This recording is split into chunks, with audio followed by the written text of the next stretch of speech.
Discuss कर रहे थे। तो 3 लेक्चर प्रोटीन मेटाबॉलिज्म पे हमारे हो गए थे। मैंने अपनी तरफ से तो उन 3 लेक्चर्स के अंदर प्रोटीन मेटाबॉलिज्म सारा कवर करा दिया था। लेकिन बाद में मुझे कुछ बच्चों ने फीडबैक दिया कि सर यूएचएस के सिलेबस के अंदर और भी प्रोटीन मेटाबॉलिज्म के टॉपिक मौजूद हैं। तो शुक्र है कि कुछ बच्चों ने मुझे फीडबैक दिया है। तो जब मैंने यूएचएस का सिलेबस देखा तो उसमें काफ़ी सारे ऐसे टॉपिक थे जो मैंने बिल्कुल टच ही नहीं किए थे। तो आज हम प्रोटीन मेटाबॉलिज्म को स्टार्ट से एक ओवरव्यू की शक्ल में देखते हैं कि हमने कौन से टॉपिक डिस्कस कर लिए हैं और कौन से हमारे रहते हैं। तो सबसे पहले तो हमने प्रोटीन खाई, फूड खाई। सबसे पहले बात ही खाने से शुरू करते हैं हम, ठीक है। ना ही प्रोटीन खाते और ना ही ये मेटाबॉलिज्म पढ़ना पड़ता, लेकिन आप तो पढ़ेंगे ना। प्रोटीन मेटाबॉलिज्म के अंदर सबसे पहले हमने फूड खाई। फूड की क्या हुई? डाइजेशन, ब्रेक डाउन हुई। जब डाइजेशन और ब्रेक डाउन हुई तो ये अमाइनो एसिड में कन्वर्ट हो गई। अमाइनो एसिड जो है हेपेटिक पोर्टल वेन के ज़रिए कहाँ आए? लीवर के पास। ये आपको सारा पता है कि कौन सी वेन के ज़रिए? हेपेटिक पोर्टल वेन भी कहते हैं या हेपेटिक पोर्टल वेन के ज़रिए लीवर के पास आ गए। ये हमारा सारा का सारा क्या है? लीवर है। जब ये अमीनो एसिड लीवर के पास आ जाते हैं तो उसके बाद इसकी 3-4 कंडीशन है कि ये अमीनो एसिड कहाँ जाते हैं। बाज़ अमीनो एसिड जो हैं वो स्टोर हो जाते हैं, ये स्टोरेज फार्म है। जब भी ज़रूरत पड़ेगी तो ये अमीनो एसिड्स जो स्टोर वाले हैं ये दोबारा यूज़ हो सकते हैं। ऐसा तो नहीं है ना कि जब हम खुराक ना खाएं और अमीनो एसिड ख़त्म हो जाएं। खुराक बिल्कुल ना खाओ आप 2-3 दिन, तो आपकी जो स्टोर अमीनो एसिड हैं ये काम करते रहेंगे, ठीक है। तो कुछ जो अमीनो एसिड हैं वो लीवर के अंदर राइबोसोम होते हैं, और राइबोसोम क्या है? प्रोटीन फार्मिंग फैक्ट्रीज़ हैं। तो राइबोसोम क्या बनाएंगे? प्रोटीन बनाएंगे अमीनो एसिड से। अच्छा, आपको पता होना चाहिए कि लीवर के अंदर कौन सी प्रोटीन बनती हैं। तो लीवर के अंदर ब्लड की, ये ब्लड वेसल मैंने ज़ाहिर की हुई है, तो लीवर के अंदर ब्लड की सारी प्रोटीन बनती हैं, ठीक है। ये प्रोटीन कौन सी हो सकती हैं? क्लॉटिंग फैक्टर्स हो सकते हैं, यानी प्रोथ्रोम्बिन, फाइब्रिनोजन, कोलेजिन ना sorry fibrinogen, prothrombin, globulin, albumin, clotting factors 1 to 12 तक। और जितनी भी हमारे ब्लड वेसल के अंदर प्रोटीन मौजूद हैं वो सारी की सारी प्रोटीन सीरम प्रोटीन कहलाती हैं, और सारी प्रोटीन लीवर बना के ब्लड को देता है। ब्लड खुद प्रोटीन नहीं बना सकता, ब्लड के अंदर सारी प्रोटीन लीवर से बन के ब्लड में आती हैं। और वो आप खुद भी सर्च कर सकते हैं कि ब्लड के अंदर कौन कौन सी प्रोटीन है। जो ब्लड के अंदर प्रोटीन होगी वो लीवर से बन के ब्लड के अंदर आएगी, ठीक है। उसके बाद कुछ जो अमीनो एसिड हैं उनको डिग्रेड किया जाता है, और डिग्रेड करके क्या किया जाता है? या तो उनको डिग्रेडेशन से या तो हमें एटीपी मिलेगी, एनर्जी मिलेगी, या उनकी डिग्रेडेशन से हमें कोई ना कोई स्पेशल प्रोडक्ट मिलेगा जिसकी हमें ज़रूरत होगी। वो भी हम आगे जाके देखेंगे। या फिर क्या होता है, कुछ जो अमीनो एसिड हैं, ठीक है, वो हेप्टिक वेन के ज़रिए कहाँ आ जाते हैं? ब्लड के पास, ब्लड वेसल के पास, ठीक है। ये तो थी अमीनो एसिड की लीवर के अंदर स्टोरी, ठीक है। फिर जब ये ब्लड के पास आ जाते हैं तो ये अमीनो एसिड जो है, कुछ अमीनो एसिड इनमें से ब्लड से निकलते हुए मसल के पास जाते हैं और वहाँ डिग्रेड भी हो सकते हैं, ठीक है। अच्छा, हमारा बॉडी सिर्फ अमीनो एसिड को डिग्रेड ही नहीं करता, बल्कि हमारा बॉडी अमीनो एसिड को सिंथेसिस करके ब्लड के अंदर भी भेजता है। ये हमारा फ़र्ज़ किया बॉडी के अंदर मेटाबॉलिज्म है सारा का सारा। तो हमारा बॉडी अमीनो एसिड को पकड़ के डिग्रेड भी कर रहा है, हमारा बॉडी खुद अमीनो एसिड बना के ब्लड को भी दे रहा है। तो वो आप रेगुलेशन जब पढ़ेंगे ना, रेगुलेशन आपने खुद पढ़नी है कि जब कौन सा हार्मोन ज़्यादा होता है तो अमीनो एसिड की डिग्रेडेशन ज़्यादा होती है, और कौन से हार्मोन के बाद अमीनो एसिड की फॉर्मेशन होती है, ठीक है। ये आपने खुद चीज़ें रेगुलेशन में पढ़नी है, ठीक है। तो अमीनो एसिड या तो डिग्रेड होंगे, ठीक है, या सिंथेसिस होकर ब्लड के अंदर आएंगे। डिग्रेड कैसे होंगे? डिग्रेडेशन के ना 4 से 5 स्टेप हैं। या तो ये अमीनो एसिड जो है ये ट्रांस अमाइनेशन के ज़रिए डिग्रेड होती हैं, या डी अमाइनेशन, या डी अमाइडेशन, ठीक है। ये या डी अमाइडेशन या डी कार्बोक्सिलेशन के ज़रिए, या फिर ट्रांसमिथाइलेशन एंड ट्रांसपेप्टाइडेशन के ज़रिए, या हाइड्रोक्सिलेशन के ज़रिए ये अमीनो एसिड डिग्रेड हो जाते हैं। ये इनके अमीनो एसिड के रिएक्शन हैं एक किस्म के। तो हम देखते हैं कि ट्रांस अमाइनेशन क्या है, ठीक है। लफ्ज़ जहाँ जहाँ ट्रांस आएगा तो अमीनो एसिड से कुछ निकल के किसी और कंपाउंड के पास जाएगा, ठीक है। ये ट्रांस आ रहा है, अमीनो एसिड से कुछ ना कुछ निकल के किसी और कंपाउंड के पास जाएगा, अमीनो एसिड से कुछ ना कुछ निकल के किसी कंपाउंड के पास जाएगा, या किसी कंपाउंड से कुछ निकल के अमीनो एसिड के पास आएगा। ये ट्रांस आ रहा है, यानी इसमें ट्रांस वाले चक्कर में यानी ट्रांसफ़र हो रहा है एक कंपाउंड से दूसरे कंपाउंड की तरफ कोई ना कोई मालिक्यूल। तो इसका मतलब है ट्रांसअमाइनेशन के अंदर अमोनिया NH3 निकल के या तो अमीनो एसिड की तरफ आएगा, या अमीनो एसिड से निकल के किसी और कंपाउंड की तरफ जाएगा। यहाँ से मिथाइल का चक्कर होगा, यहाँ पे कोई पेप्टाइड बॉन्ड का चक्कर होगा। लेकिन लास्ट जो डी होता है, डी का मतलब होता है रिमूव होना, ठीक है। डी का मतलब होता है रिमूव होना, और ये रिमूव होके फ्रीली रिमूव हो जाएगा। ये नहीं है कि किसी और कंपाउंड के साथ लगेगा। ट्रांस का मतलब है किसी और कंपाउंड के साथ अटैच होना, डी का मतलब है बस रिमूव हो जाना, किसी और कंपाउंड के साथ लगने की ज़रूरत नहीं है। तो सबसे पहले देखते हैं ट्रांस अमाइनेशन क्या है। एक अमाइनो एसिड से कोई NH3 ग्रुप रिमूव हो, NH3 रिमूव हो, लेकिन वो ऐसे रिमूव ना हो बल्कि उसकी ट्रांस हो, यानी ये अमाइनो ग्रुप कोई ना कोई और कंपाउंड के साथ लग जाए, यानी कोई कंपाउंड आएगा इस अमाइनो ग्रुप से अमोनिया निकाल लेगा, तो हम कहेंगे अब इस अमाइनो एसिड की अमाइनेशन हो गई है, ट्रांस अमाइनेशन, और उसके नतीजे में कीटो एसिड बनेगा और ये कीटो एसिड जो है TCA साइकिल के अंदर जाके एनर्जी की फॉर्मेशन करेगा। तो ये है अमाइनो एसिड की डिग्रेडेशन। तो मैं कह सकता हूँ कि ये अगर अमाइनो एसिड है, अगर कोई कंपाउंड ए अगर आए और ये कंपाउंड ए आके इस अमाइनो एसिड से उसका NH3 ग्रुप रिमूव कर जाए, ये साथ में जब ये आया और बाद में गया तो ये NH3 ग्रुप को रिमूव करके गया, तो ये कहलाता है ट्रांसअमाइनेशन। लेकिन अगर इसी अमाइनो एसिड से कोई NH3 ग्रुप रिमूव हुआ है, इसी अमाइनो एसिड से कोई NH3 ग्रुप रिमूव हुआ है, ठीक है, लेकिन वो किसी और कंपाउंड के पास नहीं गया, यहाँ तो किसी और कंपाउंड के पास गया था, लेकिन वो किसी और कंपाउंड के पास नहीं गया, बल्कि ये अमाइनो ग्रुप जो है ये यूरिया की शक्ल में बॉडी से रिमूव हो गया है, तो ये अब ट्रांसअमाइनेशन नहीं है, ये डी अमाइनेशन है, ठीक है। उसके बाद अगर ये अमाइनो ग्रुप किसी अमाइनो कार्बन से रिमूव हुआ है तो ये डी अमाइनेशन है, अगर किसी अमाइड कार्बन से रिमूव हुआ है तो ये डी अमाइनेशन नहीं होगी, ये डी अमाइडेशन होगी। वो अमाइनो ग्रुप कार्बन कौन सी है और अमाइडो ग्रुप कार्बन कौन सी है वो हम आगे जाके स्टडी करेंगे, ठीक है। अगर इसी अमाइनो एसिड से अगर CO2 रिमूव हो जाए, ठीक है, तो इसको हम बोलते हैं डीकार्बोक्सिलेशन, ठीक है। अगर इसी अमाइनो एसिड के अंदर CH3 ऐड हो जाए या CH3 रिमूव हो जाए, CH3 ऐड हो जाए या CH3 रिमूव हो जाए, लेकिन उसको ऐड या रिमूव करने वाला कोई कंपाउंड होगा, वो कंपाउंड ए होगा, ठीक है। तो ये अब कोई कंपाउंड के ज़रिए हो रही है तो ये ट्रांस है, और मिथाइल ग्रुप की ट्रांस हो रही है तो ये ट्रांसमिथाइलेशन होगा, ये ट्रांसमिथाइलेशन होगा, ठीक है। ट्रांसपेप्टाइडेशन ये है कि कोई पेप्टाइड बॉन्ड की फॉर्मेशन होगी। और अगर इस अमीनो एसिड के अंदर कोई हाइड्रॉक्सिल ग्रुप ऐड हो रहा है, OH ग्रुप अगर ऐड हो रहा है तो ये हाइड्रॉक्सिलेशन है, अगर रिमूव हो रहा है तो ये डीहाइड्रॉक्सिलेशन है। तो ये सारे के सारे हम जाके आगे स्टोरी पढ़ेंगे, ये अमीनो एसिड की डिग्रेडेशन। उसके बाद हम देखते हैं अमीनो एसिड की सिंथेसिस, ठीक है। अमीनो एसिड जो हैं वो किसी और कंपाउंड से मिलकर बन सकते हैं और इसको अमीनो एसिड की सिंथेसिस कहते हैं, और ये अमीनो एसिड जो हैं फिर ब्लड के अंदर आ जाते हैं, ठीक है। या फिर अमीनो एसिड जो हैं वो ऑलरेडी अमीनो एसिड से बनते हैं, एक अमीनो एसिड दूसरे अमीनो एसिड में कन्वर्ट होगा, इसको बोलते हैं inter conversion of amino acid. ये भी अमीनो एसिड की सिंथेसिस है और ये अमीनो एसिड फिर हम ब्लड को दे देंगे। यानी ब्लड के अंदर किसी अमीनो एसिड की कमी हुई तो बॉडी जो है वो खुद सिंथेसिस करके अमीनो एसिड ब्लड को दे सकता है। उसके बाद अगर यही अमीनो एसिड जब ब्लड के अंदर मूव कर रहे हैं, ठीक है, तो ये अमीनो एसिड ब्लड के अंदर मूव करते हुए ये स्पेशलाइज्ड प्रोडक्ट भी बना सकते हैं किसी ख़ास टिश्यू के अंदर जाके, ठीक है। और हमने पढ़ा है कि कुछ जो अमीनो एसिड जो थे वो हार्मोन बना रहे थे, वो आपको पता है कौन से हार्मोन थे, T3 था, T4 था, एपिनेफ्रिन और एपिनेफ्रिन भी थे। और यही अमीनो एसिड जो हैं ये न्यूरोट्रांसमीटर भी बना रहे थे, adrenaline, nor adrenaline, serotonin, histamine, सारे आपको पता है। कुछ जो अमीनो एसिड थे वो केराटीन भी बना सकते हैं और ग्लूटाथियोन भी बना सकते हैं। ग्लूटाथियोन का आपको पता है, केराटीन मैं आपको बाद में बताऊंगा। कुछ जो अमीनो एसिड हैं वो पोरफायरन्स भी बना सकते हैं, कुछ जो अमीनो एसिड हैं वो प्यूरिन्स और पायरिमिडीन्स भी बना सकते हैं। ये वो स्पेशल प्रोडक्ट हैं जो अमीनो एसिड से बन सकते हैं और इन्हीं प्रोडक्ट को हमने पढ़ना है। अच्छा, इनमें से आपको हार्मोन का पता है, न्यूरोट्रांसमीटर का पता है, ग्लूटाथियोन का पता है, लेकिन केराटिनिन का नहीं पता, ठीक है। ये ग्लूटाथियोन भी 3 अमीनो एसिड से मिलकर बनता है, केराटिनिन भी 3 अमीनो एसिड से मिलकर बनता है। ग्लूटाथियोन का मैंने आपको बताया था कि इसका फार्मूला है GC। अच्छा, जी से मुराद होता है आपको पता है ग्लाइसिन, और दूसरे जी से मुराद होता है ये ग्लूटामिक एसिड, और सी से मुराद होता है सिस्टीन। तो ये ग्लूटामिक एसिड, ग्लाइसिन और सिस्टीन से मिलकर बना है 3 अमीनो एसिड से। केराटिन जो है ये भी 3 अमीनो एसिड से मिलकर बना है। वो कौन से हैं? वो है जाम, GAM, जाम से याद रखना है ये, क्योंकि केराटिन हमारे मसल के अंदर बनता है ना, ठीक है, और मसल को जाम की ज़रूरत है, एक जाम पिएंगे मसल हमारे अच्छी तरह से काम करेंगे। तो जी से मुराद होता है ग्लाइसिन, A से मुराद होता है एलानिन, और M से मुराद होता है मेथियोनिन। ग्लाइसिन, एलानिन और मेथियोनिन से मिलके हमारा केराटिन बनता है और ये मसल को एनर्जी देता है, केराटिन फॉस्फेट से जो मसल को एनर्जी हासिल होती है, ठीक है।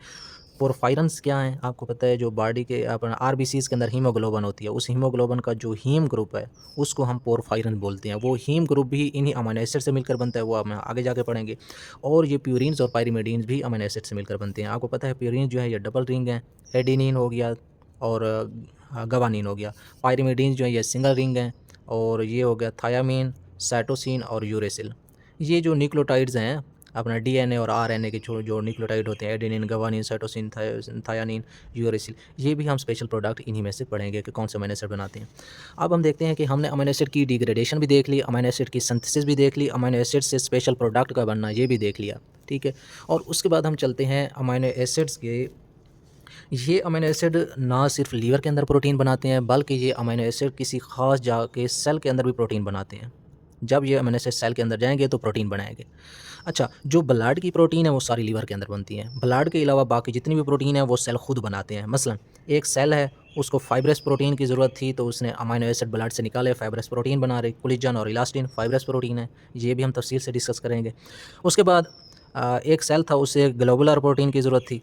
अगर वो सेल कोई आरबीसीज़ का था तो आरबीसीज़ को आप पता है हीमोग्लोबिन की ज़्यादा ज़रूरत होती है। अगर वो सेल मसल का था तो उसे मायोग्लोबिन की ज़रूरत थी, उसने मायोग्लोबिन बना ली। कैसे बना ली? अमीनो एसिड को निकाल के, ठीक है। लेकिन इसी सेल ने अगर एंजाइम बनाने थे तो इस सेल ने फिर कैटालाइटिक प्रोटीन बना ली, ठीक है। कैटालाइटिक प्रोटीन आपको पता है एंजाइम्स होते हैं। एंजाइम भी एक अलग टॉपिक है, ये हर टॉपिक को हम तफसील से डिस्कस करेंगे। लेकिन इन अमीनो एसिड से डिजीज़ भी हो सकती हैं। अमीनो एसिड से प्रोटीन की फॉर्मेशन हो रही थी लेकिन कोई ना कोई दरमियान में गड़बड़ हुई और गलत प्रोटीन बन गई, तो इनको बोलते हैं अमीनो एसिड की डिसऑर्डर। वो डिसऑर्डर भी पढ़ेंगे। जिस तरह मैं आपको बता दूं कि अगर हीमोग्लोबिन बन रही थी ना, हीमोग्लोबिन के अंदर कोई ना कोई चेंज आ गई, अमीनो एसिड गलत तरतीब से जुड़ गए, तो इसको हम बोलते हैं हीमोग्लोबिनोपैथीज़, ठीक है। ये हम अलग टॉपिक के अंदर पढ़ेंगे। हीमोग्लोबिन मायोग्लोबिन को अलग पढ़ेंगे, हीमोग्लोबिनोपैथीज़ को भी अलग पढ़ेंगे, ठीक है। ये थे वो सारे टॉपिक जो हमें प्रोटीन के रिलेटेड पढ़ने हैं। इसके अंदर 3 से 4 चैप्टर का मैंने आपको खुलासा बता दिया है, ठीक है।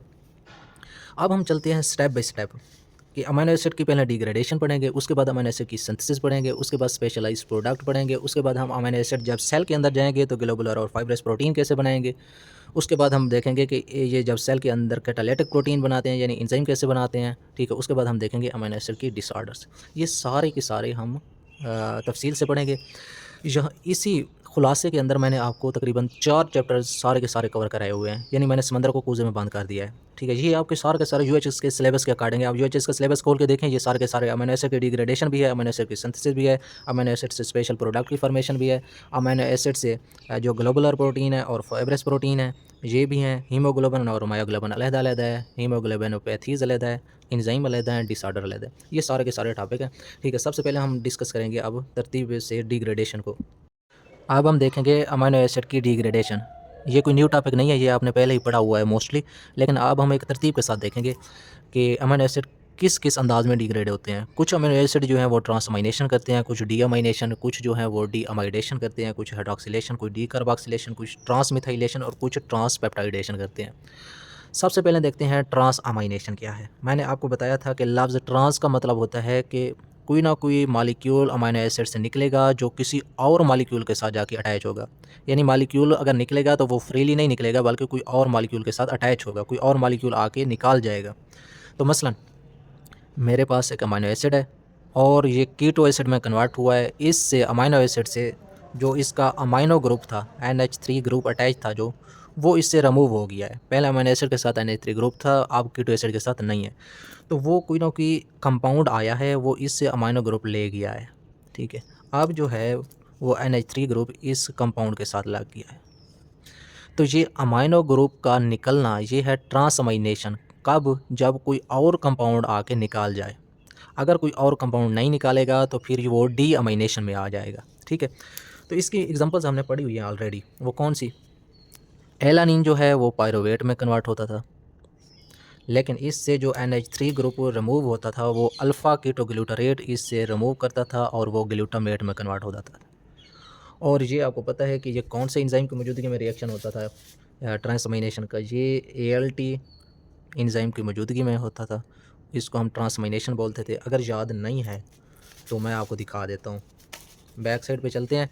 ये आपने पढ़ा था एलानिन जो है वो अल्फ़ा कीटोग्लूटारेट के साथ रिएक्ट करता था, एलानिन से पायरोवेट बनता था और ग्लूटामेट बनता था, ALT एंजाइम था। तो मैं यही बात कर रहा हूँ कि एक अमाइनो एसिड जो है वो अपना अमाइनो ग्रुप छोड़ के पायरोवेट में कन्वर्ट हो रहा है, ठीक है। तो इसको हम ट्रांसअमाइनेशन बोल रहे हैं और वो अमाइनो ग्रुप जो है वो किसी और मॉलिक्यूल के साथ अटैच हो रहा है, ठीक है। तो ये आप ऑलरेडी पढ़ चुके हैं। उसके बाद एक और स्टेप है, अस्पार्टिक एसिड जो था, अस्पार्टिक एसिड जो था वो ऑक्ज़ालो एसीटेट में कन्वर्ट हो जाता था और इस अस्पार्टिक एसिड के साथ एक NH3 ग्रुप जो अटैच था वो इस अस्पार्टिक एसिड से रिमूव होकर अल्फ़ा कीटोग्लूटारेट ले लेता था और वो ग्लूटामेट में कन्वर्ट हो जाता था। ये आपको पता है कि मोस्टली अल्फ़ा कीटोग्लूटारेट ही अमाइनो ग्रुप को लेने आता है क्योंकि ये TCA साइकिल से आसानीली अवेलेबल होता है, ठीक है। तो इससे ग्लूटामेट बन जाता था। कौन सा एंजाइम था जहाँ यहाँ था ALT नहीं था बल्कि अब यहाँ था AST। ये भी आपने रिएक्शन पढ़ा हुआ है, अगर याद नहीं है तो मैं आपको मज़ीद दिखा देता हूँ। ये देखें, ये आपने इधर पढ़ा था, ठीक है। जिसने पिछले लेक्चर नहीं लिया वो पहले पिछले लेक्चर ले ले, पहले 3 लेक्चर्स, ठीक है। लेकिन अब कहानी जो है ना वो कुछ इस तरह है जो मैं आपको मेन बताना चाह रहा हूँ कि कुछ जो अमाइनो एसिड हैं वो पायरोवेट बनाते हैं और पायरोवेट जो है वो जाके TCA साइकिल के अंदर ब्रेक डाउन करता है, ठीक है। कुछ जो अमाइनो एसिड हैं वो ऑक्ज़ालो एसीटेट बनाते हैं और वही ऑक्ज़ालो एसीटेट फिर TCA साइकिल के अंदर ब्रेक डाउन करते हैं। इसका मतलब है TCA साइकिल के अंदर कुछ मॉलिक्यूल जो हैं अमाइनो एसिड के वो पायरोवेट की शक्ल में जाते हैं, कुछ जो ऑक्ज़ालो एसीटेट की शक्ल में जाते हैं और कुछ जो हैं वो किसी और फॉर्म में जाते हैं, ठीक है। अब हम देखेंगे कि कौन सा मॉलिक्यूल कौन सी शक्ल में जाता है। तो इन चीज़ों को देखने के लिए हम देखते हैं कि कुछ अमाइनो एसिड जो हैं वो ऑक्ज़ालो एसीटेट की शक्ल में जाते हैं। पहले ऑक्ज़ालो एसीटेट बनाएंगे ट्रांसमाइनेशन के ज़रिए, फिर जाके वो TCA साइकिल के अंदर एंटर होंगे। वो कौन से हैं? वो 2 ही हैं, एक एस्पेराजीन है, एक अस्पार्टिक एसिड है। अस्पार्टिक एसिड का तो आपने देख लिया कि वो किस तरह पहले ऑक्ज़ालो एसीटेट बनाता है, फिर TCA साइकिल के अंदर एंटर होता है। तो अस्पेराजीन क्या है? ये अस्पेराजीन जो है ये भी अमाइनो एसिड है। ये अस्पेराजीन पहले अस्पार्टिक एसिड में कन्वर्ट होता है और अस्पार्टिक एसिड जो है वो ऑक्ज़ालो एसीटेट बना देता है, ठीक है। ये हमने अभी पढ़ा है। उसके बाद कुछ जो अमीनो एसिड हैं वो पहले पायरोवेट बनाते हैं, फिर जाके वो TCA साइकिल के अंदर एंटर होते हैं। ये कौन से अमीनो एसिड हैं जो पायरोवेट बनाते हैं? एक अमीनो एसिड तो हमने अभी पढ़ा है, एलानिन है, ठीक है। ये पहले पायरोवेट बनाता है फिर TCA साइकिल में जाता है। तो कुछ अमीनो एसिड यहाँ जो 6 दिए गए हैं ये आपने याद करने हैं। इनको याद करने का तरीका बिल्कुल ईजी है, ठीक है। वो ये है कि ये जो पायरोवेट के अंदर जाते हैं ना अमीनो एसिड, तो पायरोवेट एक सीधा रास्ता है TCA साइकिल का। मसलन आप TCA साइकिल देखें ना, TCA साइकिल अगर ये इस तरह चल रहा था तो मोस्टली जो चीज़ें हैं वो पायरोवेट के ज़रिए एंटर होनी थी। ये पायरोवेट जो है ये सीधा गेट है TCA साइकिल के अंदर एंटर होने का। बाकी जहाँ से भी अल्फ़ा कीटोग्लूटारेट, ऑक्ज़ालो एसीटेट से भी एंटर हो सकती हैं, लेकिन मेन गेट क्या है? पायरोवेट है। तो ये याद रखने के लिए मैं आपको बता रहा हूँ कि हम कोशिश करते हैं कि मोस्टली चीज़ें मेन गेट से गुजरें, ठीक है, इस मेन गेट से। तो इस मेन गेट से आपने याद रखना है, पायरोवेट एक मेन गेट है, तो इसका एक फार्मूला है गेट TCS। यानी अगर हम कोई चीज़ TCS कराते हैं तो हम चाहते हैं कि हमारे कोई आके गेट पे दे जाए, और गेट जो है वो पायरोवेट है। पायरोवेट के ज़रिए कौन से मॉलिक्यूल गुजरते हैं? G से मुराद ग्लाइसिन, A से मुराद एलानिन, T से मुराद ट्रिप्टोफैन, ठीक है। और TCS वाला जो गेट पे आके देता है चीज़ें ताकि वो मेन गेट यानी पायरोवेट से गुजरें, वो TCS क्या है? T से मुराद थ्रियोनिन, C से मुराद सिस्टीन और S से मुराद सीरीन, ठीक है। गेट वाला TCS वाला मेन गेट पे आके हमें चीज़ें दे जाता है, वो मेन गेट पायरोवेट है। अच्छा, वो चीज़ें जो पायरोवेट के अंदर गुजरती हैं वो ये अच्छी हैं। इनको याद करने का मैंने आपको एक ट्रिक बताया है। कुछ अमीनो एसिड जो हैं वो अल्फ़ा कीटोग्लूटारेट बनाते हैं, फिर जाके वो TCA साइकिल के अंदर एंटर होते हैं, यानी अल्फ़ा कीटोग्लूटारेट वाली साइड से एंटर होते हैं। वो कौन से हैं? वो उनको याद करने के लिए मैंने एक ट्रिक बनाया है, हाई प्रोफाइल जीनियस आर्टिस्ट। आप में से हर बंदा हाई प्रोफाइल जीनियस आर्टिस्ट है। Genius artist, high profile genius artist में से हर बंदा है। हाई से मुराद हिस्टाडीन, प्रोफाइल से मुराद प्रोलीन, जीनियस से मुराद ग्लूटामाइन और आर्टिस्ट से मुराद आर्जिनिन, ठीक है। ये इनको याद करने का तरीकाकार है। ये वो अमीनो एसिड हैं जो ट्रांसमाइनेशन के ज़रिए, ठीक है, पहले अल्फ़ा कीटोग्लूटारेट में कन्वर्ट होते हैं, फिर जाके TCA साइकिल के अंदर ब्रेक डाउन करते हैं, ठीक है। अगर मज़ीद मैं आपको दिखा दूँ टेबल की शक्ल में, ये टेबल मैंने आपको पहले ही बताया हुआ है, ठीक है। ये देखें, बेसिकली ट्रांसमाइनेशन के ज़रिए जो अमीनो एसिड इंटर होते हैं वो 3 रास्ते हैं। एक पायरोवेट का रास्ता है जो मेन गेट है, एक ऑक्ज़ालो एसीटेट का रास्ता है और एक अल्फ़ा कीटोग्लूटारेट का रास्ता है। ये 3 रास्ते ऐसे हैं जो अमीनो एसिड को गुजार देते हैं TCA साइकिल के अंदर, ठीक है। अब देखते हैं जो पायरोवेट के ज़रिए दाखिल होते हैं तो वो यही हैं, जो मैंने आपको पैरावेट वाले बता दिए हैं। TCS वाला गेट पे आएगा, ये 6 अमीनो एसिड देने ताकि वो पैरावेट से गुजर जाए मेन गेट के ज़रिए, ठीक है। ये याद करने का मैंने आपको ट्रिक बताया। और दूसरा जो है, ये पैरावेट भी ट्रांसअमाइनेशन के ज़रिए एंटर होता है। और दूसरी ट्रांसअमाइनेशन कहाँ लिखा हुआ है, ये ट्रांसअमाइनेशन है।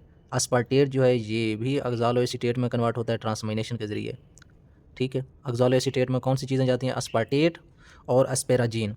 एस्पेराजीन भी होता है, एस्पेराजीन पहले अस्पार्टेट में कन्वर्ट होता है, अस्पार्टेट ऑक्ज़ालोएसीटेट में कन्वर्ट हो जाता है। उसके बाद कुछ जो चीज़ें हैं वो अल्फ़ा कीटोग्लूटारेट वाले रास्ते से ट्रांसअमाइनेशन करके जाती हैं, वो कौन सी हैं, वो मैंने आपको अभी बताई हैं कि ये हाई प्रोफाइल जीनियस आर्टिस्ट, ठीक है। ये सारी की सारी चीज़ें ये दिखाई हुई है। ये सारी की सारी चीज़ें पहले ग्लूटामेट में कन्वर्ट होंगी, ग्लूटामेट अल्फ़ा कीटोग्लूटारेट में कन्वर्ट होकर TCA साइकिल का हिस्सा बन जाएगा और एनर्जी की फॉर्मेशन करेगा। ये तो थी ट्रांसअमाइनेशन की कहानी। इस TCA साइकिल के अंदर सिर्फ 3 ट्रांसअमाइनेशन हो रही हैं। एक ट्रांसअमाइनेशन जब होती है तो पायरुवेट बनता है, फिर TCA साइकिल में दाखिल होता है। एक ट्रांसअमाइनेशन जब होती है तो ऑक्ज़ालोएसीटेट बनता है, वो TCA साइकिल में एंटर होता है। एक ट्रांसअमाइनेशन से अल्फ़ा कीटोग्लूटारेट बनता है, वो TCA साइकिल के अंदर एंटर होता है। और वो कौन से अमीनो एसिड कौन से रास्ते से गुजरते हैं, ये आपने अच्छी तरह से याद करने हैं, ठीक है। ये इनमें से मोस्टली MCQs आ जाता है। अब चलते हैं डी अमाइनेशन की तरफ, ठीक है। डी अमाइनेशन क्या है? ट्रांस अमाइनेशन जो था वो था अमाइनो एसिड से NH3 ग्रुप का रिमूव होना। डी अमाइनेशन भी यही है कि अमाइनो एसिड से NH3 ग्रुप का रिमूव होना। डी का मतलब होता है रिमूव होना, अमाइनेशन अमाइनो ग्रुप का। लेकिन वहाँ ट्रांस अमाइनेशन में जब अमाइनो ग्रुप रिमूव होता था किसी कंपाउंड के साथ लगता था, ठीक है। लेकिन यहाँ जो अमाइनो ग्रुप रिमूव होगा वो किसी न किसी कंपाउंड के साथ नहीं लगेगा। यानी एक अमाइनो एसिड ने अपने आप को कीटो एसिड में कन्वर्ट कर दिया और साथ में अपना अमाइनो ग्रुप जो है वो छोड़ दिया है। वो अमाइनो एसिड जो है वो किसी कंपाउंड के साथ नहीं लगेगा, बल्कि वो अमाइनो ग्रुप जो है वो यूरिया साइकिल से गुजर के यूराइन बना देगा। यूरिन जो है हमारे बॉडी से एक्सक्रीट हो जाएगा। तो ये कहलाता है डी अमाइनेशन का प्रोसेस, ठीक है। अब कौन से अमाइनो एसिड हैं जो डी अमाइनेशन करते हैं, ठीक है, वो हमने पढ़ना है। वो ग्लूटामेट जो है वो अल्फ़ा कीटोग्लूटारेट में जब कन्वर्ट होता है तो ये अमाइनो ग्रुप रिमूव कर देता है, ठीक है। ये कहलाता है डी अमाइनेशन। ग्लूटामेट जो है अल्फ़ा कीटोग्लूटारेट में कन्वर्ट जब होता है तो ये ट्रांस अमाइनेशन के ज़रिए भी कन्वर्ट हो सकता है, डी अमाइनेशन के ज़रिए भी कन्वर्ट हो सकता है। ये मज़ीद भी मैं आगे जाकर समझाऊंगा। एक बुक के अंदर मिसाल दी हुई है हिस्टाडीन की। हिस्टाडीन जब कन्वर्ट होता है यूरोसिनिक एसिड के अंदर, ठीक है, ये भी अमाइनो ग्रुप को रिमूव कर देता है, NH3 को फ्रीली, ठीक है। ये भी आपके बुक के अंदर एग्जांपल दी हुई है। और इसको कन्वर्ट करने वाला जो है वो एंजाइम भी बताया हुआ है, वो हिस्टाडेज है, हिस्टीडेज, ठीक है, HISTIDASE। ये भी डी अमाइनेशन की एग्जांपल है। उसके बाद हम चलते हैं अगले स्टेप पे, वो है डी अमाइडेशन क्या है। अब यहाँ भी अमाइनो ग्रुप रिमूव होगा, किसी अमाइनो एसिड से कोई अमाइनो ग्रुप रिमूव होगा। लेकिन मसला क्या है, यहाँ अमीनो एसिड से अमीनो ग्रुप रिमूव हुआ फ्रीली, यहाँ भी अमीनो एसिड से ग्रुप अमीनो रिमूव हुआ फ्रीली। लेकिन मसला ये है कि इस अमीनो ग्रुप की जो अटैचमेंट थी वो अमाइन कार्बन के साथ थी, और यहाँ जो कार्बन था वो अमाइड कार्बन था। अब अमाइन कार्बन और अमाइड कार्बन में क्या फ़र्क है, ये हम डिस्कस करते हैं। सबसे पहले इसकी मैं एग्जांपल पहले बता दूँ डी अमाइनेशन की। अस्पेराजीन कन्वर्ट होगा अस्पार्टिक एसिड में और NH3 जो है रिमूव कर देगा। ग्लूटामिन कन्वर्ट होगा ग्लूटामिक एसिड और NH3 रिमूव कर देगा। तो इसको हम डी अमाइनेशन क्यों नहीं बोल सकते, डी अमाइडेशन क्यों बोल रहे हैं, इस चीज़ को मैं समझाने के लिए मैं आपको एक मिसाल दिखाता हूँ। वो एग्जांपल ये देखते हैं हम, ठीक है। सबसे पहले ये देखें, ये आपके पास है अस्पेराजीन, ठीक है। अस्पेराजीन जो है ये न्यूट्रल अमाइनो एसिड है, ठीक है। ये अमाइनो एसिड जो है ये अपने आप को कन्वर्ट करता है एसिडिक अमीनो एसिड में। अस्पेराजिन कन्वर्ट हो जाता है अस्पार्टिक एसिड में। कैसे? जो इसका ये NH2 ग्रुप है ये रिमूव हो जाता है, ये NH2 ग्रुप रिमूव हो जाता है NH3 की शक्ल में, ठीक है। यानी ये वाटर इंटर हुआ, वाटर क्या है, H और OH है। H और OH जब इंटर हुआ तो जो एक H था वो इस NH2 के साथ ला के NH3 बना दिया, जो OH था वो इस जगह पे आके अटैच हो गया, ये OH अटैच हो गया, ठीक है। तो ये देखना है कि ये डी अमाइनेशन है या डी अमाइडेशन है। तो सबसे पहले मैं D amination, D amine group और अमाइड ग्रुप का बता दूं। दो ग्रुप होते हैं, एक होता है अमाइनो ग्रुप, एक होता है अमाइड ग्रुप। अमाइड ग्रुप ये किस तरह होते हैं, अगर कार्बन के साथ NH2 अटैच है या NH3 अटैच है तो ये अमाइनो कार्बन है, अमाइनो ग्रुप है। अगर इस कार्बन के साथ डबल बॉन्ड O है और NH3 अटैच है, ये अमाइड बन जाता है। यानी इस कार्बन के साथ डबल बॉन्ड नहीं होगा बल्कि ये हाइड्रोजन होंगे या कोई और चीज़ होगी। अगर कार्बन के साथ C डबल बॉन्ड O और NH3 आ जाए तो ये अमाइड ग्रुप बन जाता है। और इस अमाइड ग्रुप से NH3 का रिमूव होना डी अमाइडेशन कहलाता है, क्योंकि ये अमाइड ग्रुप से रिमूव हो रहा है। लेकिन ये जो है ये अमाइनो ग्रुप है, इस अमाइनो ग्रुप से NH3 का रिमूव होना डी अमाइनेशन कहलाता है। तो अब इसको देखें, ये कार्बन डबल बॉन्ड, ये NH2 है या NH3 लगा दें, ठीक है। तो ये अमाइड कार्बन है, ये वाली कार्बन जो है ये अमाइड कार्बन है। इस अमाइड कार्बन से NH3 का रिमूव होना ये डी अमाइडेशन कहलाता है, डी अमाइडेशन। अब समझ आ गई कि डी अमाइडेशन क्या होता है। अब जब ये अस्पार्टिक एसिड बन गया, ये अस्पार्टिक एसिड है, जब ये अस्पार्टिक एसिड बन जाता है तो इस अस्पार्टिक एसिड से ये जो NH2 ग्रुप है ये मज़ीद रिमूव किया जाता है।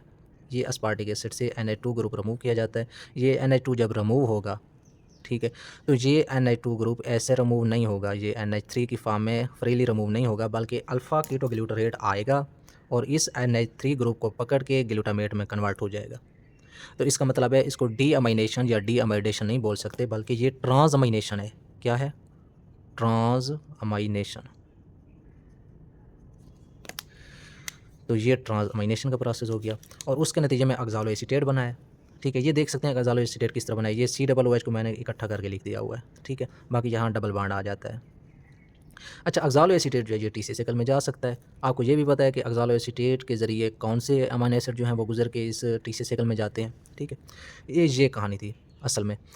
ये डी अमाइडेशन, ये ट्रांस अमाइनेशन, ठीक है। इसका मतलब है एस्पेराजीन और अस्पार्टिक एसिड जो हैं ये ऑक्ज़ालो एसीटेट वाले रास्ते से गुजर के ये TC साइकिल में जा सकते हैं। तो ये मैंने ऑक्ज़ालो एसीटेट वाला रास्ता मैंने अभी आपको बताया, ये ऑक्ज़ालो एसीटेट में यही दो जा सकते हैं, ठीक है। उसके बाद एक और एग्जांपल मैं बता देता हूँ, वो ये है कि ग्लूटामाइन जो है ये कन्वर्ट होता है ग्लूटामेट में, और ग्लूटामेट जो है ये अल्फ़ा कीटो ग्लूटारेट में कन्वर्ट होता है और ये TC साइकिल में पहुँच जाता है। तो अब यहाँ पे कौन सा प्रोसेस हुआ है, यहाँ पे कौन सा हुआ है और यहाँ पे कौन सा हुआ है, तो इसको हम एक और अंदाज में देख लेते हैं, ठीक है। ये मेरे पास एक और अंदाज़ आ गया, ठीक है। ये है ग्लूटामाइन। अब ये ग्लूटामाइन कन्वर्ट हुआ है ग्लूटामेट में। सिर्फ हुआ क्या है, इसका जो ये Na2 ग्रुप था ये रिमूव हो गया है NH3 की शक्ल में, ठीक है। तो इसको हमने क्या नाम दिया, क्योंकि ये अमाइड कार्बन के साथ अटैच था तो ये डी अमाइडेशन है, डी अमाइडेशन। ये ग्लूटामाइन की स्ट्रक्चर है, तो ये ग्लूटामाइन कन्वर्ट हो गया है ग्लूटामेट के अंदर। अब ग्लूटामेट ने कन्वर्ट होना है अल्फ़ा कीटो ग्लूटारेट में, लेकिन इसके पास दो रास्ते हैं। या तो ये ग्लूटामेट जो है ये डायरेक्ट अल्फ़ा कीटो ग्लूटारेट में कन्वर्ट होगा, लेकिन जो NH3 ग्रुप है वो ऐसे रिमूव हो जाएगा फ्रीली। ये जो Na2 ग्रुप है ये ऐसे फ्रीली रिमूव हो जाएगा। तो इसको हम डी अमाइडेशन नहीं बोलेंगे, ये जो है ये डी अमाइनेशन है, डी अमाइनेशन। डी अमाइनेशन क्यों है? क्योंकि ये जो Na2 ग्रुप रिमूव हो रहा है ये कार्बन के साथ जो अटैच है वो कार्बन अमाइनो कार्बन है, अमाइड कार्बन नहीं है, यानी C डबल बॉन्ड रखने वाली कार्बन नहीं है, ठीक है। तो ये डी अमाइनेशन का प्रोसेस है, लेकिन ये कौन सा था, डी अमाइडेशन का प्रोसेस। उसके बाद ये ग्लूटामेट जब अल्फ़ा कीटो ग्लूटारेट में कन्वर्ट होता है तो इसके पास एक और रास्ता भी है, ठीक है। वो कौन सा रास्ता है? ये ग्लूटामेट जब अल्फ़ा कीटो ग्लूटारेट में जाता है तो ये जो NH3 रिमूव कर रहा है ये किसी और कंपाउंड के साथ भी लग सकता है। कौन से कंपाउंड के साथ लग सकता है? वो बहुत से कंपाउंड हैं, जिस तरह ये अगर पायरोवेट के साथ लग जाए तो ये क्या बना देगा, एलानीन बना देगा, एलानीन। तो ये पायरोवेट आएगा इस NH3 को पकड़ेगा और NH3 को पकड़ के ये एलानीन बना देगा पायरोवेट, ठीक है। लेकिन अब NH3 जो है ये फ्रीली रिमूव नहीं हुआ, तो इसको हम ना डी अमाइनेशन बोलेंगे या डी अमाइडेशन ना बोलेंगे, बल्कि ये है ट्रांस अमाइनेशन, ट्रांस अमाइनेशन। लेकिन मज़ीद फ़र्क ये है कि ये जो प्रोसेस है ये इस रास्ते से भी जा सकता है, अल्फ़ा कीटो ग्लूटारेट बनाने के लिए इस रास्ते से भी जा सकता है। तो ये कौन सा रास्ता चुनता है? अगर ये मसल के अंदर हो रहा है, ये देखें मसल के अंदर हो रहा है ALT एंजाइम की मौजूदगी में, तो ये जो है ग्लूटामेट जो है ये अपना Na2 छोड़ेगा अल्फ़ा ग्लूटारेट में जाने के लिए, और पायरोवेट को अपना NH3 देगा एलानिन बनाने के लिए। मैंने बताया था कि ये जो है ये इस तरफ भी जा सकता है और ये वापस भी जा सकता है, तो ये मैं वापस जाने का रास्ता बता रहा हूँ, ठीक है। तो इसका मतलब है कि ये मसल के अंदर होगा प्रोसेस, ये वाला स्टेप। और एंजाइम कौन सा होगा, या ALT होगा, या इस एंजाइम को हम और नाम देते हैं SGPT एंजाइम, ठीक है। लेकिन यहाँ पे कौन सा एंजाइम होगा, यहाँ पे होगा ग्लूटामेट डीहाइड्रोजिनेज, ग्लूटामेट डीहाइड्रोजिनेज, ठीक है। तो ये है डी अमाइनेशन, ये मैंने आपको बताया हुआ है, अगर आप देखें तो ये आपको नज़र आ रहा है कि ये क्या है, ग्लूटामेट है। ग्लूटामेट किस में कन्वर्ट हो रहा है, अल्फ़ा कीटो ग्लूटारेट में। ग्लूटामेट कन्वर्ट हो रहा है अल्फ़ा कीटो ग्लूटारेट में, NH3 रिमूव हो रहा है कौन से एंजाइम की मौजूदगी में, ग्लूटामेट डीहाइड्रोजिनेज की मौजूदगी में। तो इसको हम बोलते हैं ये डी अमाइनेशन है, ऑक्सीडेटिव डी अमाइनेशन, ठीक हो गया। और ये ट्रांसअमाइनेशन मैंने आपको दिखाया हुआ है, ये सारा का सारा मैंने आपको पहले ही बताया हुआ है। तो ये होगा मोस्टली ग्लूटामेट डीहाइड्रोजिनेज, क्योंकि लीवर के अंदर होता है तो ये प्रोसेस लीवर के अंदर होगा। तो ग्लूटामेट जो है वो ट्रांसअमाइनेशन के ज़रिए भी अल्फ़ा कीटो ग्लूटारेट बना सकता है, ग्लूटामेट जो है वो डी अमाइनेशन के ज़रिए भी अल्फ़ा कीटो ग्लूटारेट बना सकता है। आल मुख्तसर मुझे बताने का मकसद ये था कि ये डी अमाइडेशन है, ये डी अमाइनेशन है, ये ट्रांसअमाइनेशन का प्रोसेस है। ये तीनों आपको फ़र्क समझ में आ जाने चाहिए। उसके बाद हम चलते हैं कि ये आपको मिसालें आप समझ में आ गई। अब हम चलते हैं कि हाइड्रॉक्सिलेशन क्या है। हाइड्रॉक्सिलेशन ये है कि अगर अमाइनो एसिड के अंदर कोई OH हाइड्रॉक्सिल ग्रुप ऐड हो जाए और वो न्यू कंपाउंड बना दे, तो इसको हम बोलते हैं हाइड्रॉक्सिलेशन का प्रोसेस, ठीक है। इसकी एग्जांपल भी कोई हमारी बुक के अंदर है, हाँ बिल्कुल है। वो कौन सी है, फिनाइल एलानिन जब टायरोसिन में कन्वर्ट होता है तो ये हाइड्रॉक्सिलेशन का प्रोसेस होता है। और ये भी मैंने आपको ऑलरेडी बताया हुआ है कहीं ना कहीं। ये फिनाइल एलानिन OH ऐड करता है और क्या बनाता है, टायरोसिन। तो इस अमल को बोलते हैं हाइड्रॉक्सिलेशन। अगर आपको याद नहीं है तो मैं आपको दिखा देता हूँ। ये देखें, ये फिनाइल एलानिन के अंदर मैंने OH डाला था और क्या बना था, टायरोसिन बना था। ये भी हाइड्रॉक्सिलेशन का अमल था। अब इस टायरोसिन के अंदर मैंने OH मज़ीद डाला था और क्या बना था, डोपा बना था। ये भी हाइड्रॉक्सिलेशन का अमल है। तो ये होता है अमीनो एसिड की हाइड्रॉक्सिलेशन। उसके बाद होता है डी कार्बोक्सिलेशन। अगर एक अमीनो एसिड से CO2 रिमूव कर दी जाए तो और न्यू कंपाउंड बन जाए तो इसको बोलते हैं डी कार्बोक्सिलेशन, ठीक है। ये डी कार्बोक्सिलेशन के भी आपको मैंने स्टेप बताए हुए हैं कि हिस्टाडीन से अगर CO2 रिमूव कर दी जाए, तो वो हिस्टामाइन बना देता है। हिस्टामाइन एक न्यूरोट्रांसमीटर है, ठीक है, जो मैं आगे जाके भी आपको बताऊंगा। डोपा से अगर CO2 रिमूव कर दी जाए तो वो डोपामीन बन जाता है, और ये भी डी कार्बोक्सिलेशन है। ये भी मैंने आपको बताया हुआ है, डी कार्बोक्सिलेशन भी। ये देखें, ये था डोपा से CO2 रिमूव हुई थी, डोपामीन बना था, ये डी कार्बोक्सिलेशन हुआ। डोपा से CO2 का रिमूव होना डी कार्बोक्सिलेशन है और डोपामीन बनता है। ये मैंने आपको ऑलरेडी बताए हुए हैं सारे के सारे स्टेप। उसके बाद चलते हैं ट्रांसमिथाइलेशन की तरफ। ट्रांसमिथाइल यानी कोई ना कोई मिथाइल ग्रुप जो है वो ऐड होगा, ठीक है। अमाइनो एसिड के साथ कोई मिथाइल ग्रुप ऐड होगा और न्यू कंपाउंड बनाएगा, इसको बोलते हैं ट्रांसमिथाइलेशन। आपको ये भी याद होगा कि नॉर एपिनेफ्रीन के अंदर हमने अमाइनो ग्रुप जो था वो ऐड किया था NH3, और उससे नॉर एपिनेफ्रीन से एपिनेफ्रीन बन गया था। अगर नहीं पता तो मैं ये बता देता हूँ कि ये था नॉर एपिनेफ्रीन। इस नॉर एपिनेफ्रीन के अंदर हमने NH3 ग्रुप ऐड किया था और एपिनेफ्रीन बन गया था, तो ये ट्रांसमिथाइलेशन है। तो इसके अंदर हमने 3-4 जो है वो रिएक्शन पढ़े थे, हाइड्रॉक्सिलेशन, ये D carboxylation of amino acid, और मिथाइलेशन, ट्रांसमिथाइलेशन ऑफ अमीनो एसिड। ये सारे के सारे स्टेप हमने पढ़े हुए हैं, ठीक है। उसके बाद हम चलते हैं ट्रांसपेप्टाइडेशन। ये भी हमारा पढ़ा हुआ है। कैसे, अमीनो एसिड जो है, एक अमीनो एसिड दूसरे अमीनो एसिड के साथ मिलेगा, एक अमीनो एसिड किसी दूसरे अमीनो एसिड के साथ मिलेगा, और ये दो अमीनो एसिड मिल के आपस में बांड बना देंगे, और ये बांड जो है ये पेप्टाइड बांड है, इसलिए इसको बोलते हैं ट्रांसपेप्टाइडेशन। और ये डाईपेप्टाइड बांड है क्योंकि दो अमीनो एसिड मिले हैं, ठीक है।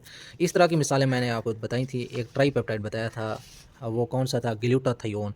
मैंने बताया था ग्लूटाथियोन को आपने याद रखना है GC से, ठीक है। G से मुराद क्या था, ग्लाइसिन था, और G से मुराद ग्लूटामिक एसिड था, और C से मुराद सिस्टीन था।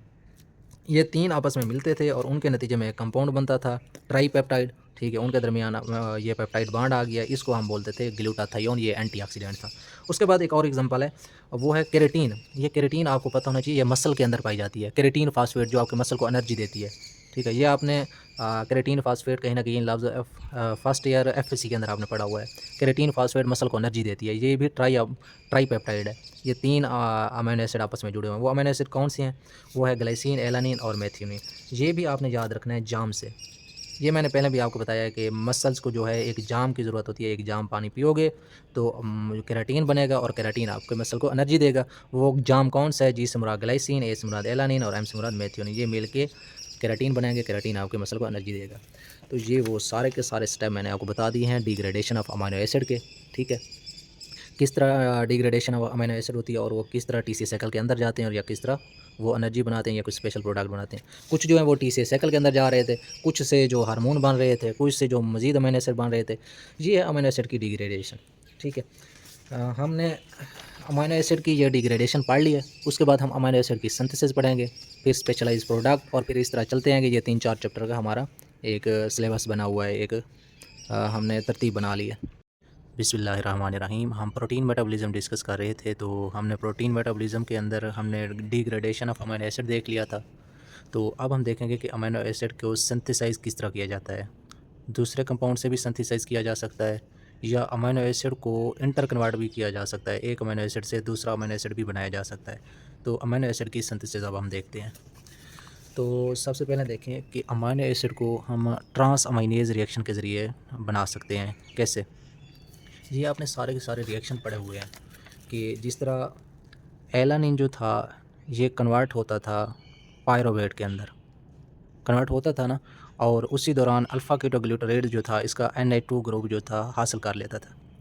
लेकिन हमने इस रिएक्शन को रिवर्स चलाना है। पायरोवेट जब एलानिन में कन्वर्ट होता है तो तब ये ग्लूटामेट का Na2 ग्रुप जो है वो अपने पास ले लेता है।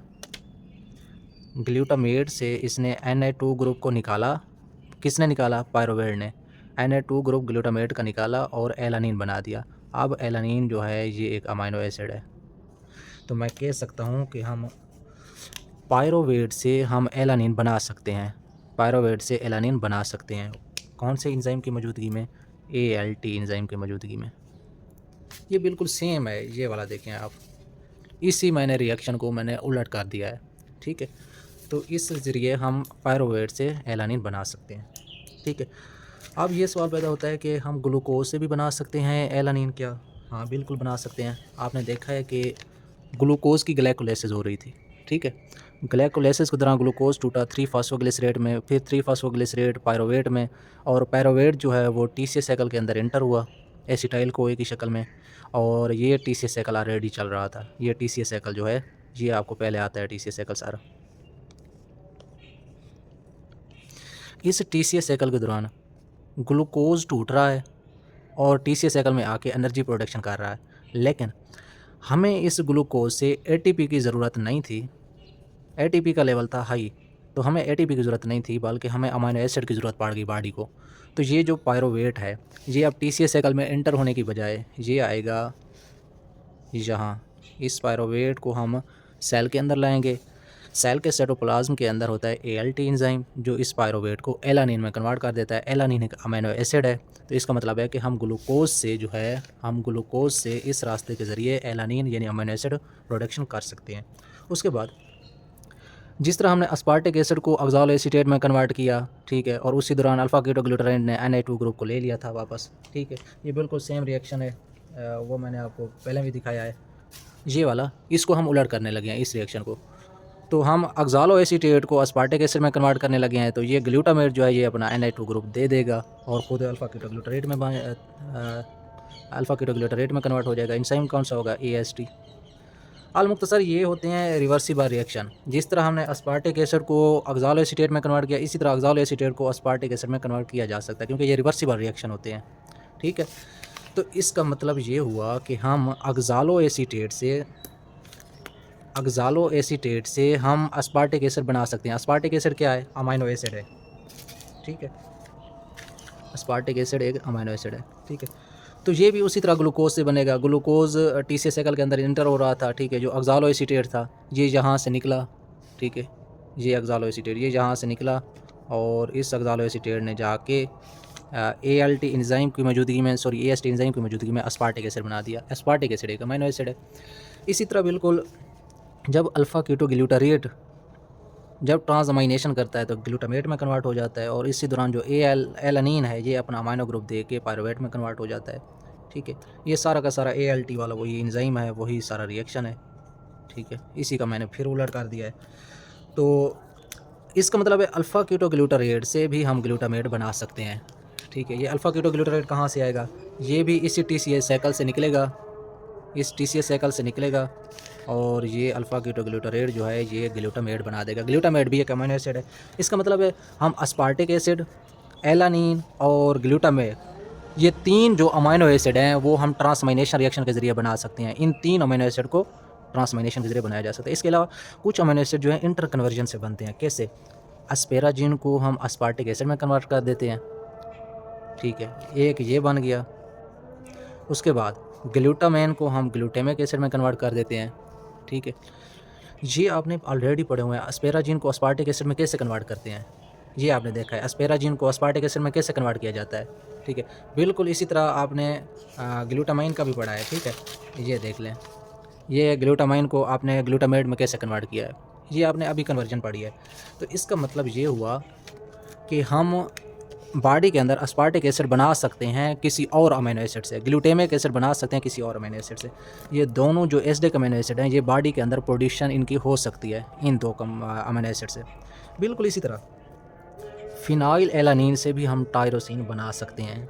ये भी मैंने आपको रिएक्शन दिखाया था कि फिनाइल एलानीन से जब हाइड्रॉक्सिलेशन कराते हैं, OH डालते हैं, तो टायरोसिन बनता है, फिर वो T3 T4 बनाता है। ये मैंने आपको पहले दिखाया हुआ है। तो इसका मतलब है हम टायरोसिन भी बना सकते हैं। अच्छा, ये है हम एक अमीनो एसिड से दूसरा अमीनो एसिड की प्रोडक्शन, इंटर कन्वर्जन कर रहे हैं।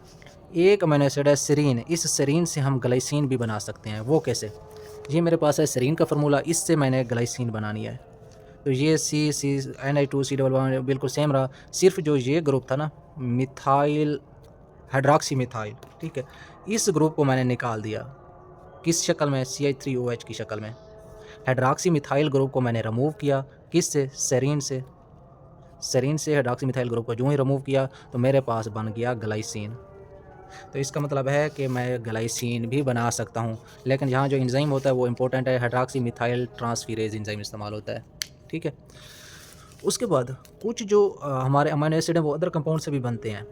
जैसे 3-फॉस्फोग्लिसरॉल से सेरीन बनता है, सिर्फ ये एक अमीनो एसिड है जो अदर कंपाउंड से बनता है। ठीक है, ये भी ग्लाइकोलाइसिस के अमल के दौरान आप देखें कि ग्लूकोज जब कन्वर्ट हो रहा था 3-फॉस्फोग्लिसरेट में, तो यही 3-फॉस्फोग्लिसरेट जो है ये हरकत करता हुआ ये 3-फॉस्फोग्लिसरेट साइटोप्लाज्म में आएगा, जहाँ मुख्तलिफ एंजाइम इसकी ऑक्सीडेशन करते हैं और सेरीन अमीनो एसिड बन जाता है। तो ये सेरीन अमीनो एसिड, ग्लाइसिन, ये टायरोसिन का बनना, aspartic acid, glutamic acid, glutamate, alanine, aspartic acid, ये सारे के सारे सेल के अंदर, हमारे बॉडी के अंदर इनकी प्रोडक्शन हो सकती है। इसलिए इनको मोस्टली हम नॉन एसेंशियल अमीनो एसिड की कैटेगरी में डालते हैं। यानी हमारे बॉडी को ज़रूरत नहीं है कि हम ज़रूरी नहीं है कि इनको खाएँ, हमारा बॉडी खुद बना रहा है, हमें क्या खाने की ज़रूरत, इसलिए ये नॉन एसेंशियल अमीनो एसिड में आते हैं और इनको हमारे बॉडी की प्रोडक्शन हो सकती है हमारे बॉडी के अंदर। तो ये अमीनो एसिड की सिंथेसिस था। ठीक है, उसके बाद हमारा अगला स्टेप होगा, हमने क्या क्या पढ़ लिया? अमीनो एसिड की डिग्रेडेशन भी पढ़ लिया, अमीनो एसिड की सिंथेसिस। बिस्मिल्लाहिर्रहमानिर्रहीम। हमने अमीनो एसिड मेटाबॉलिज्म शुरू किया हुआ था, तो हमने अमीनो एसिड की डिग्रेडेशन पढ़ ली थी, अमीनो एसिड की सिंथेसिस भी पढ़ ली थी। अब हमारा टॉपिक है कि अमीनो एसिड से स्पेशल प्रोडक्ट कौन से बनते हैं। वो हमने देखा था कि हार्मोन, न्यूरोट्रांसमीटर, केराटिन और ग्लूटाथियोन और प्रोफायरन्स और प्यूरिन्स एंड पायरिमिडिन्स, इनको हम तफसील से ज़रा देखते हैं कि ये स्पेशल प्रोडक्ट बनते कैसे हैं। तो आइए हम चलते हैं स्पेशल प्रोडक्ट की तरफ। तो ये conversion of amino acid to special product, कि अमीनो एसिड जो है वो स्पेशल प्रोडक्ट में किस तरह कन्वर्ट होते हैं। तो सबसे पहले तो हम देखते हैं कि अमीनो एसिड जो है हार्मोन कैसे बनाते हैं। ठीक है, तो हमें पता है कि जो थायराइड हार्मोन है, थायराइड हार्मोन कौन कौन से हैं? T3 और T4, ये भी अमीनो एसिड से मिलकर बने हुए हैं। और एड्रीनल मेड्यूला के हार्मोन कौन कौन से हैं? एपिनेफ्रीन एंड नॉर एपिनेफ्रीन, ये हार्मोन भी काम करते हैं और एज अ न्यूरोट्रांसमीटर भी काम करते हैं। ये भी अमीनो एसिड से मिलकर बने हुए हैं। बाकी वो हमने पढ़ लिया था कि ये किस तरह अमीनो एसिड से मिलकर बनते हैं। मज़ीद भी मैं आपको क्लियर करा देता हूँ कि ये किस तरह बनते हैं। हमारे पास होता है सबसे पहले फ़िनाइल एलानीन। ठीक है, ये हमारे पास ये फ़िनाइल एलानीन है। इस फ़िनाइल एलानीन की होती है हाइड्रॉक्सिलेशन। और उसके नतीजे में ये बनता है टायरोसिन।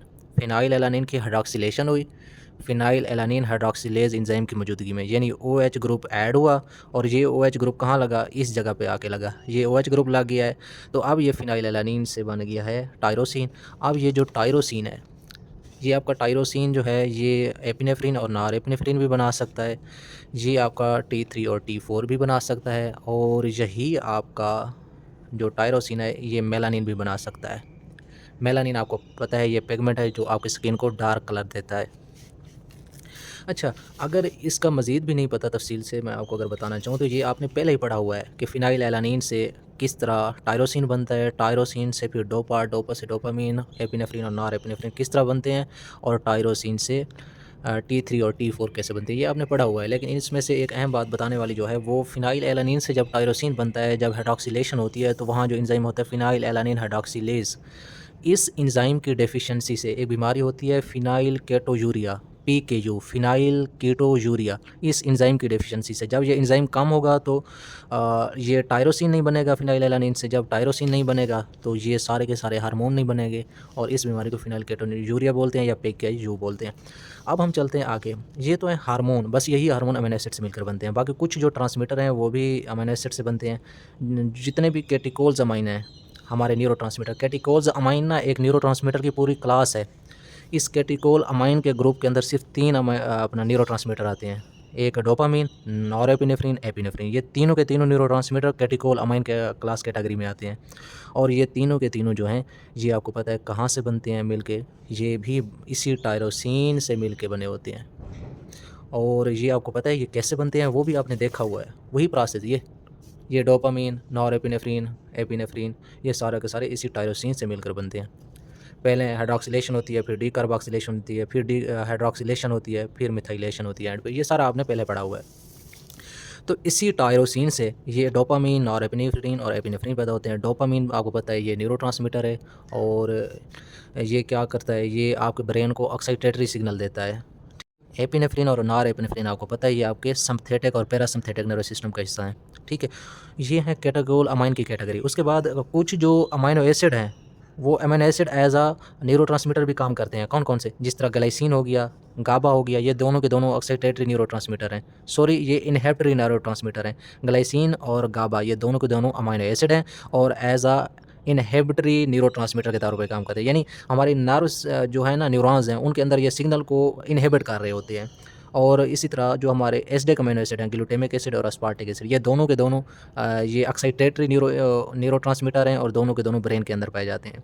ग्लूटामिक एसिड और अस्पार्टिक एसिड ये एक्साइटेटरी न्यूरोट्रांसमीटर जो ब्रेन के अंदर पाए जाते हैं, और ग्लाइसिन और गाबा ये ब्रेन और स्पाइनल कार्ड में पाए जाते हैं और इनहिबिटरी न्यूरोट्रांसमीटर हैं। ये 4 अमीनो एसिड हमारे न्यूरोट्रांसमीटर के तौर पे काम करते हैं। उसके बाद हम चलते हैं, कुछ जो अमीनो एसिड हैं वो न्यूरोट्रांसमीटर में कन्वर्ट हो जाते हैं। मसलन हिस्टाडीन एक अमीनो एसिड है, ये कन्वर्ट हो जाता है हिस्टामाइन में, इसकी होती है डीकार्बोक्सिलेशन। डीकार्बोक्सिलेशन होती है, हिस्टाडीन और हिस्टामाइन में कन्वर्ट हो जाता है, और विटामिन B6 को एंजाइम के तौर पे ये काम कर रहा होता है इस रिएक्शन में।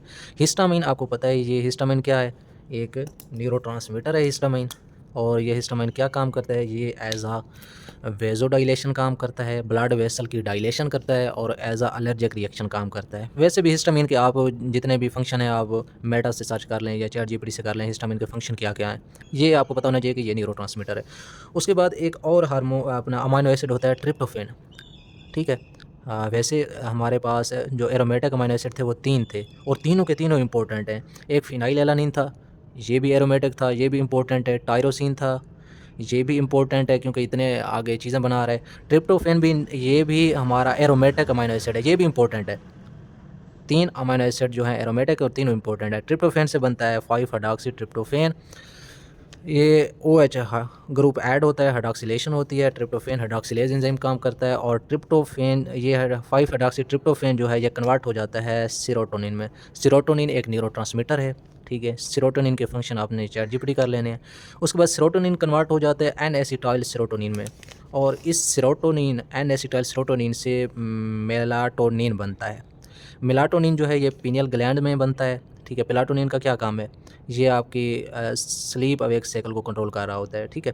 पीनियल ग्लैंड आपके दिमाग के अंदर होता है। अच्छा, ये आपने मिक्स नहीं करना, एक लफ्ज़ है मेलाटोनिन, एक लफ्ज़ है मेलानिन। मेलानिन जो है वो आपके टायरोसिन से बनता है और ये आपकी स्किन को डार्क कलर देता है, ठीक है।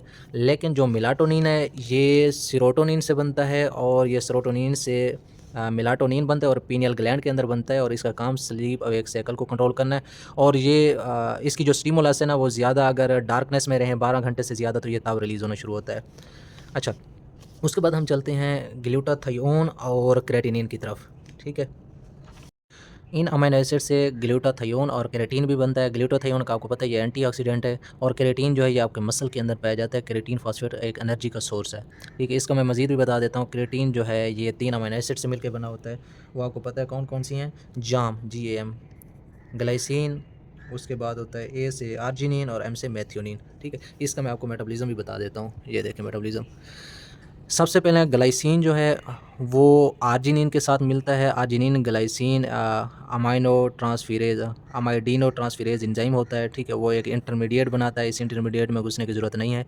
फिर इस इंटरमीडिएट के साथ एक मेथियोनिन अटैच होता है, ठीक है। पहले ग्लाइसिन और आर्जिनिन एक दूसरे से मिले, फिर मेथियोनिन अटैच हुआ और नतीजे के तौर पे हमारे पास केराटिन बन गया। लेकिन ये केराटिन करता क्या है मसल के अंदर? इस केराटिन के साथ एक फास्फेट ग्रुप अटैच होता है, ATP से एक phosphate group. Keratin kinase enzyme जो है वो फास्फेट अटैच कराता है और ये केराटिन फास्फेट बन जाता है। ये केराटिन फास्फेट एक एनर्जी का सोर्स है। ये क्या है? ये एनर्जी का सोर्स है मसल के लिए। मसल को जब एनर्जी की ज़रूरत पड़ेगी तो ये केराटिन फास्फेट एनर्जी देगा। लेकिन ये केराटिन फास्फेट खुद ब खुद ये वाटर की मौजूदगी में ये केराटिनिन में कन्वर्ट हो जाता है। क्रेटिनिन, जो क्रेटिनिन है ये वेस्ट प्रोडक्ट है, वेस्ट प्रोडक्ट है। देखें, केराटिन फास्फेट एनर्जी का सोर्स था, लेकिन केराटिन फास्फेट वाटर को अब्जॉर्ब करके केराटिनिन में कन्वर्ट हो गया। क्रेटिनिन जो है ये वेस्ट प्रोडक्ट है। ये आपकी जो किडनी है उनसे रिमूव होता है और इसका लेवल जो ब्लड के अंदर होता है वो 0.7 से 1.3 मिलीग्राम पर डेसीलीटर होता है। अगर ये केराटिनिन का लेवल ज़्यादा हो जाए तो आपको गाउट आर्थराइटिस हो सकती है और मुख्तलिफ तरह की बीमारियाँ हो सकती हैं, क्योंकि ये वेस्ट प्रोडक्ट है, जहरीला होता है। और क्रेटिनिन लेवल जब ब्लड के अंदर ज़्यादा होता है तो इससे पता चलता है कि आपका किडनी फेलियर का इशू बन रहा है, क्योंकि किडनी का काम है इनको फिल्ट्रेट करना। अगर क्रेटिनिन का लेवल ज़्यादा है, वेस्ट ज़्यादा है, तो इसका मतलब है किडनी फेलियर की तरफ जा रहे हैं। तो किडनी फेलियर की पहली सिम्टम यही होती है कि क्रेटिनिन लेवल इंक्रीज़ कर जाता है, ठीक है। तो ये केराटिन फास्फेट और क्रेटिनिन में ये फ़र्क आपने याद रखना है। और ये तीनों ग्लाइसिन, आर्जिनिन और मेथियोनिन से मिलकर बने होते हैं, ठीक है। उसके बाद चलते हैं एक और स्पेशल प्रोडक्ट की तरफ, वो है पोरफायरन्स, ठीक है। अच्छा, पोरफायरन्स क्या है? ये एक साइक्लिक स्ट्रक्चर्स हैं, ठीक है। और ये 4 पायरोल रिंग से मिलकर बने होते हैं और हर पायरोल रिंग मिथाइलिन ब्रिज के ज़रिए आपस में जुड़ी होती है, ठीक है। मसलन मेरे पास 4 पायरोल रिंग हैं, ठीक है। ये 4 पायरोल रिंग हैं, ठीक है। ये 4 पायरोल रिंग आपस में मिलेंगी और उससे मेरे पास एक पोरफायरन बनेगा। अच्छा, ये पोरफायरन जो है ये एक आयरन एटम को ऑब्ज़र्व करता है, एक आयरन एटम के साथ मिलता है और नतीजे के तौर पे हमारे पास हीम बनता है। हीम जो है वो 2 अल्फ़ा चेन्स और 2 बीटा चेन्स के साथ अटैच होता है और उसके नतीजे में हीमोग्लोबिन बनता है। हीमोग्लोबिन आपको पता है ये ऑक्सीजन कैरियर कंपाउंड है, ठीक है। तो ये हम हीमोग्लोबिन के अंदर भी इसकी सारी स्टोरी पढ़ेंगे, ठीक है। लेकिन हम पढ़े हैं अमीनो एसिड से ये किस तरह बनता है। तो ये जो 4 पायरोल रिंग है ना, ये बेसिकली अमीनो एसिड से मिलकर बनती हैं। इसके अंदर होता है ग्लाइसिन मिलकर ये पायरोल रिंग बनाता है। फिर ये आगे स्टोरी शुरू होती है, हीमोग्लोबिन तक ख़त्म होती है। ये ग्लाइसिन और सक्सिनेल कोएंजाइम ये आपस में मिलते हैं और इनके नतीजे में एक पायरोल रिंग बनता है। फिर पायरोल रिंग से जो बनता है वो पोरफायरन, फिर हीम, फिर ये चेन्स मिलके हीमोग्लोबिन बनाती है। अच्छा, ये पोरफायरियाज़ या पोरफायरन क्या मेटाबॉलिज़्म या हीम मेटाबॉलिज़्म, ये भी अगर आप चाहें तो हम डिस्कस कर लेंगे, लेकिन ये बहुत लेंथी हो जाएगा। अगर आप कहेंगे तो फिर हीमोग्लोबिन के अंदर ही हम डिस्कस कर लेंगे कि हीम मेटाबॉलिज़्म, हीम की सिंथेसिस और हीम की डिग्रेडेशन, ठीक है।